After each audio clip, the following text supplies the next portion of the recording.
There are some places on Earth that can really leave you speechless, spellbound with admiration.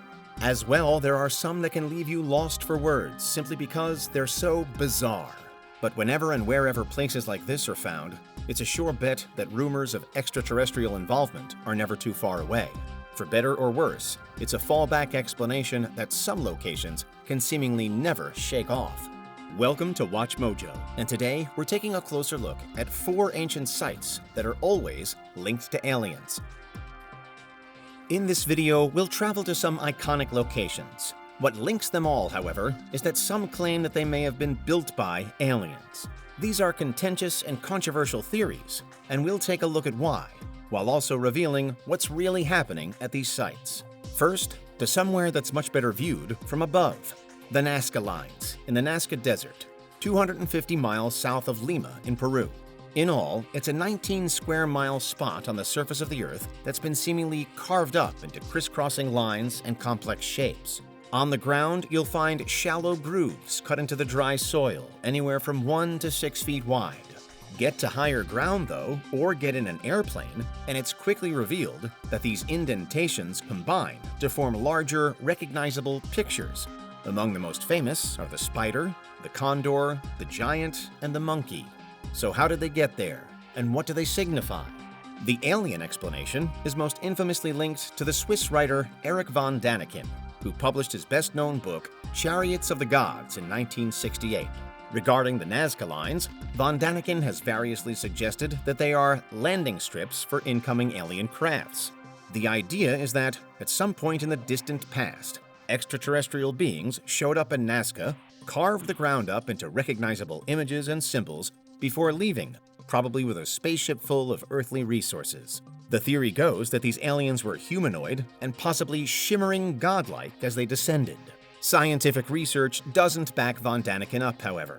Instead, after multiple studies and decades of sample taking, the general conclusion is that the lines were made by an ancient group of plain old human beings. It's thought that they were created up to around 1,500 years ago, between and around the years 500 BCE and 500 AD. They've then remained as they are due to the Nazca region being so relentlessly dry and unchanging in terms of climate. Their purpose is still something of a mystery, though. The most widely cited and supported theories are that they may have held some kind of spiritual, religious, or ceremonial significance. That those that made them may have viewed them as a way to connect with their perceived gods, although of the non-alien variety, or, and most simply, that the Nazca Lines are and were built for the collection and irrigation of water, laid out that way for practical and decorative purposes all at once. It's a long trip from Peru to the United Kingdom, and yet here, there's one famous site that has continually inspired similar speculation: Stonehenge. These are arguably the most recognizable pieces of rock on the planet, arranged in a circular formation, and a must-see place of pilgrimage for anyone interested in ancient archaeology or in the coming and going of the summer and winter solstice. But again, why are they there? And how did Stonehenge come to be? For a long while, aliens were touted as being a major part of the story. The enduring mystery is that many of the stones within Stonehenge actually originated some 150 miles away, in Pembrokeshire, Wales. So how did they get to where they ended up?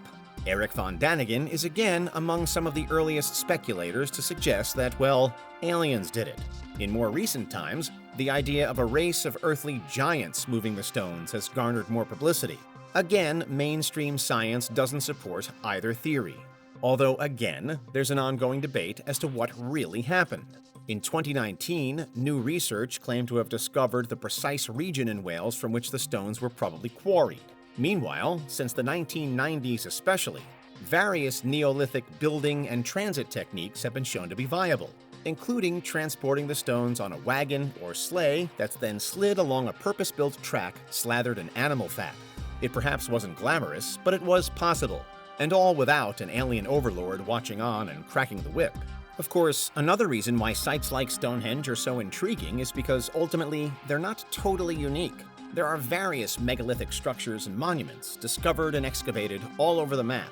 Arguably, one such site is more unique than the others, however.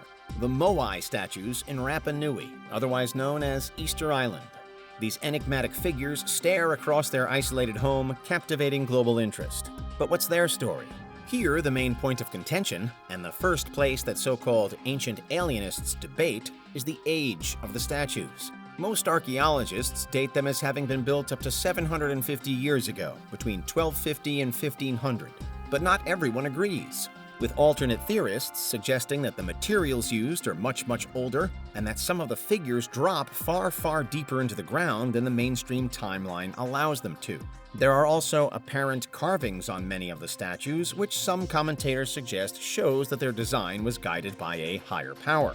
The idea, for those who claim alien, is that the Moai weren't only the work of those who lived on Rapa Nui, but were inspired and influenced by some kind of probably supernatural combining force. Yet again, science and academia almost entirely disagrees. There are more than 900 Moai in total, and that number is actually growing, with new discoveries still being made. They were first seen by non-native Europeans in 1722, when a Dutch ship laid anchor for a week. Over the course of the next century or so, various other foreign groups visited, bringing with them massive problems such as disease and slavery, as well as the mass conversion of indigenous peoples to Roman Catholicism. Over time, the statues have fallen more and more to ruin, but dating them around 1250 is still the wider consensus. Meanwhile, it's held that the statues were more simply built probably as tributes to dead ancestors and as places of spiritual importance. No aliens required. Finally, and while all the locations featured in this video are instantly recognizable in their own right, perhaps nothing trumps the Great Pyramid. Otherwise known as the Pyramid of Khufu, it was built to be Pharaoh Khufu's tomb sometime around the year 2600 BCE. It's both the oldest of the 7 wonders of the ancient world and the best surviving. So when it was built all those years ago, those behind it sure did a good job.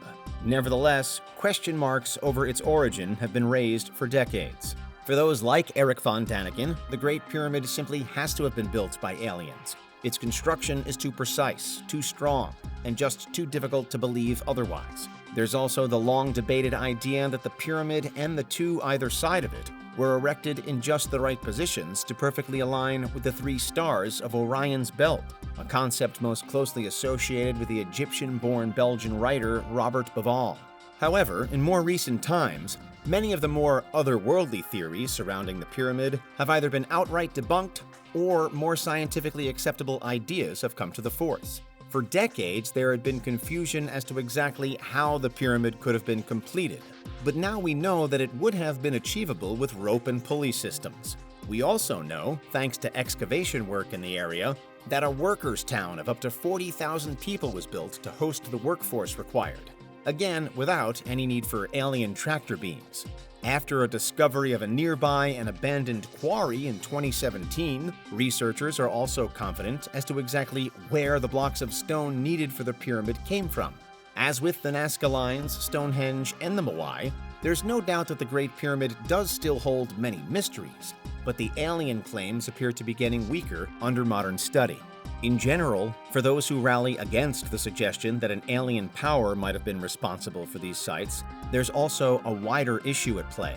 With the exception of Stonehenge, almost all ancient structures that are then attributed to extraterrestrials are found in non-Western countries, built by non-Western cultures. The suggestion is then that there can be a racist undercurrent whenever an ancient site is written off as the work of aliens, just because its discoverers can't figure it out. What do you think about this concern? Let us know in the comments. And also, what's your opinion on the structures and monuments featured in this video? Have you ever visited any of them? And if so, what did you think? Because while there are now plenty of accepted and credible scientific explanations for all of them, those are 4 ancient sites that are always linked to aliens. Did you enjoy this video? Check out these other clips from WatchMojo, and be sure to subscribe and ring the bell to be notified about our latest videos.